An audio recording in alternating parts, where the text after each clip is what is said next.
Hello and good evening. My name is April Youngblood and my address is on file. I'm here tonight to address you all regarding collective bargaining. As you know, PWE got 3,514 signatures in favor of collective bargaining, which means that at least half of your workforce did not sign a petition for it. Have you considered that the teachers union in our county is optional for your employees? And by approving collective bargaining, you would be forcing at least half of your workforce into a union situation. In 1977, Virginia banned collective bargaining.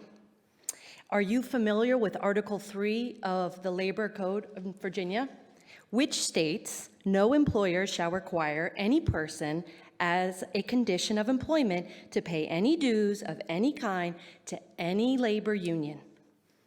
So what happens to your workforce who didn't sign the petition? PWEA is using the slogan, "a seat at the table." The thing is, they already have a seat at the table. They just won't sit down.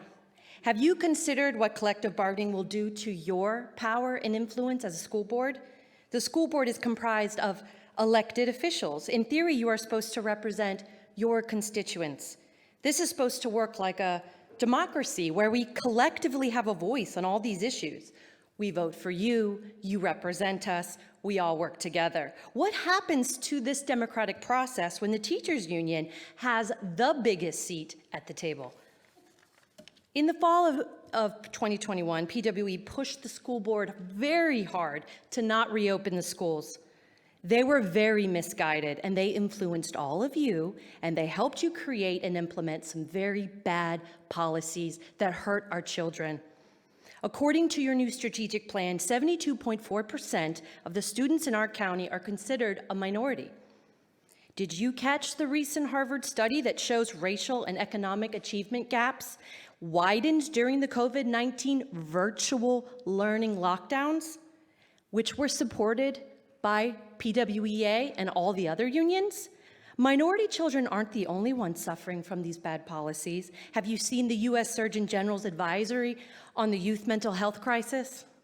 That advisory states the pandemic added to the pre-existing challenges the America's youth has faced. I'm running out of time, but I just implore you, take a look at the research that's available to you. Google it. Bigger unions are not good for education and they're not good for the students. The petition for collective bargaining is not representative of your workforce. It doesn't support the mission and vision laid out in the strategic plan, and it doesn't address a problem because the problem isn't a seat at the table.